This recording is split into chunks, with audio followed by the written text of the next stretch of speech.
So welcome back to my channel दोस्तों। US और Iran के बीच में क्या हो रहा है वो बहुत ही दर्दनाक है। शुरू हो चुका है वॉर।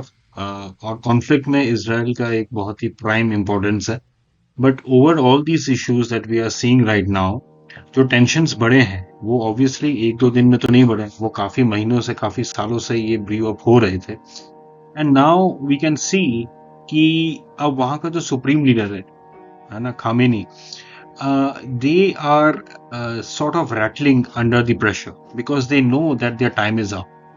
क्योंकि आपको पता है कि जितने भी डॉलर के हॉटस्पॉट्स थे उन सबको रिवर्स करना है।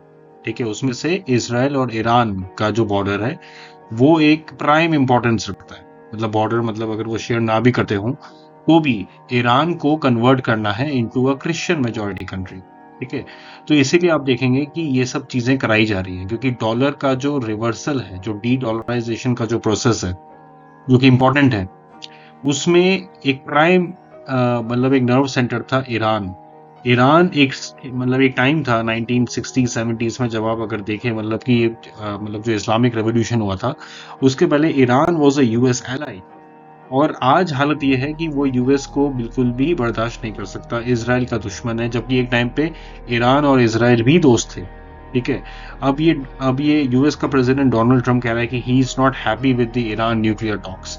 बट चलो ठीक है, ये सब बहाने हैं। ठीक है, न्यूक्लियर वेपन्स हैं, प्लूटोनियम है, मिलिट्री ग्रेड, इंडस्ट्रियल ग्रेड, आपके पास रेडियो एक्टिव मटेरियल्स हैं, आप बहुत ही एडवांस मिलिट्री वेपन्स बनाने की कोशिश कर रहे हो, ये सब नाटक है।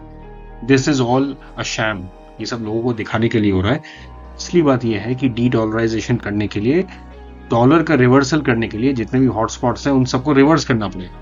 ठीक है, और इसीलिए ये सब चीजें हो रही हैं। अब इसके चलते क्या होगा, तेहरान ऑब्वियसली, मतलब अगर आप ईरान को मारोगे तो ईरान थोड़ी चुपचाप बैठ के मार खाएगा, वो भी मारेगा, वो भी रिटेलिएट करेगा, तो वो कर रहा है। ठीक है, और यूएस ने वहां पे मेजर कॉम्बैट ऑपरेशंस भी शुरू कर दिए हैं, बहुत कुछ वहां पे किया जा रहा है, इंडिया ने एडवाइजरी दे रही है। लेकिन इसी बीच इंडिया का जो मतलब हमारा जो मिनिस्ट्री ऑफ एक्सटर्नल अफेयर्स है, उसने बहुत ही अच्छी बात बोली है। उसने कहा है वही जो एक घिसा पिटा लाइन है जो कि डिप्लोमेसी में बहुत ज्यादा यूज होता है, India reacts, urges restaurant from all sides involved.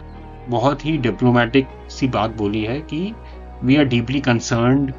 वो रेस्ट्रेंट की बात कर रहा है, वो देखो ऐसा मत करो, शांत हो जाइए। वो हम किसी के भी साइड में नहीं जाने वाले, बिकॉज ये लार्जर जो डी डॉलराइजेशन का जो प्लान है, उस प्लान में मोदी जी भी इन सिंक है, और ये सबको पता है कि ये होने वाला है। एक पूरा ग्रेटर इसराइल फ्यूचर में बनने वाला है, और जैसे ही आपका ग्रेटर इसराइल बनेगा, जो ग्रेटर भारत है या जो अखंड भारत है, उसकी तरफ भी एक फाउंडेशनल स्टोन हम लोग वहां पे रख सकते हैं।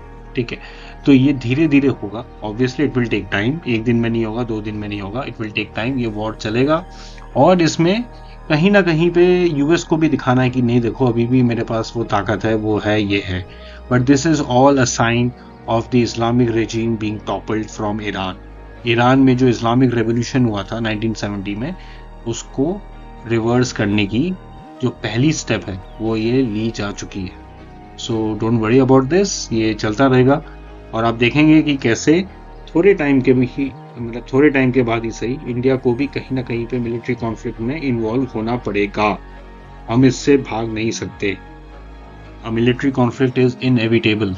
We have to participate in such a military conflict. So यही था आज का वीडियो। मिलते हैं आपसे अगली वीडियो में। Goodbye, take care.